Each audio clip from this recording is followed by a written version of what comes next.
వల్లూరి విజయ్ కుమార్ గారిని మాట్లాడవలసిందిగా కోరుతున్నాను. Please sir to take the centre stage. Congratulations Suresh గారు. యాక్చువల్గా ప్రింట్ అండ్ ఎలక్ట్రానిక్ మీడియా అందరికీ, ఇక్కడ విచ్చేసిన అతిథులందరికీ పేరు పేరున హృదయపూర్వక ధన్యవాదాలు తెలియజేసుకుంటూ, యాక్చువల్గా సురేష్ కొండేటి గారి గురించి అందరికీ తెలిసిన విషయమే. అయితే ఆయన చాలా పట్టుదల ఉన్న వ్యక్తి. అది ఎంత పట్టుదల అంటే నేను ఈ మధ్యకాలంలో పరిచయం అయిన తర్వాత యాక్చువల్ ఆయన గురించి అయితే నాకు ఎప్పటి నుంచో తెలుసు, కానీ ఆయన కలవడానికి లేదా ఆయన నన్ను కలవడానికైనా మాకు ఒక సరైన సందర్భం రాలేదు.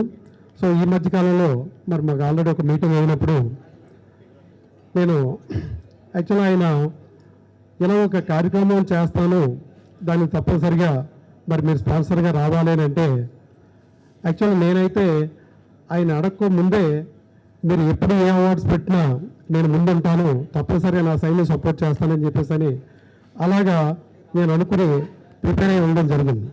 సో ఆ సందర్భంలో మరొక ఆయన ఒకరోజు ఆయన నాతో మాట్లాడిన తర్వాత తప్పనిసరిగా సపోర్ట్ చేస్తానని చెప్పడం. ఎందుచేతంటే ఏ వ్యక్తైనా కష్టపడి డెవలప్ అవ్వాలి, ఏదో చేయాలి, ఏదో సాధించాలి అని అనుకుంటే అటువంటి వ్యక్తులకి మనం ఉన్నంతలో మనం సపోర్ట్ చేసినట్టయితే అది ఏ రకంగా అయినా సరే, కనీసం అంటే మెంటల్ సపోర్ట్ కానీ, రేఖగా ఎంకరేజ్మెంట్ కానీ, నువ్వు బాగా చేయగలుగుతున్నావు సంతోషం చెప్పినప్పుడు వాళ్ళకి మరింత ఉత్సాహం ఇచ్చి ఎంతో మందిని ఎంకరేజ్ చేయడం జరుగుతుంది. ఎందుకంటే ఇందాక ఆయన ఏమైనా మనం చూడడం జరిగింది. ఎన్నో వందలాది మందిని, వేలాది మందిని ఎంకరేజ్ చేస్తే ఈరోజు ఆయన అంటే దాంట్లో ఆయన ఎంకరేజ్ చేసి సో ఆ అవార్డ్స్ తీసుకున్న వ్యక్తుల్లో ఈ రోజుని ప్రపంచవ్యాప్తంగా గుర్తింపు పొందిన వ్యక్తులు ఆ ఏవీలో ఉండడం జరిగింది.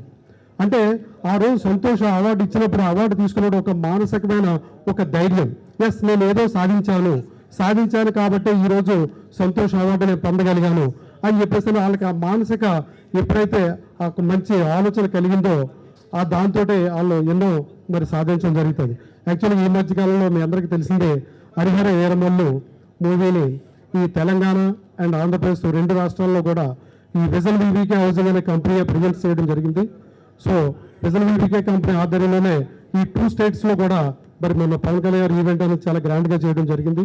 సో అదేవిధంగా ఈరోజు మరి నేను అటువంటి మూవీస్కి ఒక టైటిల్ స్పాన్సర్గా వెళ్ళినా కానీ సో నాకు పెద్ద ఆనందం లేదు, కానీ ఈరోజు సురేష్ కొండరెడ్డి చేసే ఈ ప్రోగ్రామ్కి నేను స్పాన్సర్గా రావడం నేను చాలా హ్యాపీగా ఫీల్ అవుతున్నాను.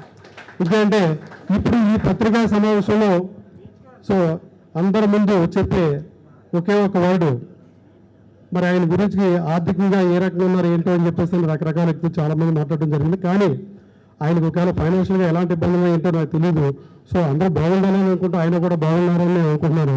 కానీ ఈ ప్రోగ్రాం అయితే ఆగస్టు 16 జరిగే ప్రోగ్రాం ఇంతవరకు 8 సంవత్సరాల కాలంలో ఆయన ఎన్ని ఈవెంట్లు చేసినా వాటిని మించి విధంగా దానికి స్పాన్సర్ అయిన మేమందరం కూడా ఆయన ఎన్నంటుండి నిలబడి ఆయన్ని నిలబెట్టి ఖచ్చితంగా ఇది మరొక అద్భుతం జరుగుతుంది, ఇక్కడ మరొక అద్భుతం జరుగుతుంది జేఆర్సీ కన్వెన్షన్ హాల్లో ఆగస్టు 16 అనుకునే విధంగా మేమందరం సపోర్ట్ ఇస్తామని చెప్పేసి ఈ సభాముఖంగా సురేష్ గారికి మేము చెప్తూ ప్రామిస్ చేస్తూ మరి దీనికి ఇచ్చేసిన పెద్దలందరూ కూడా పేరు ధన్యవాదాలు తెలియజేసుకుంటూ సో ఆగస్టు 16 తప్పనిసరిగా మనందరం కూడా గ్రాండ్ సక్సెస్ చేయాలని చెప్పేసి కోరుకుంటూ సెలవు. Thank you very much.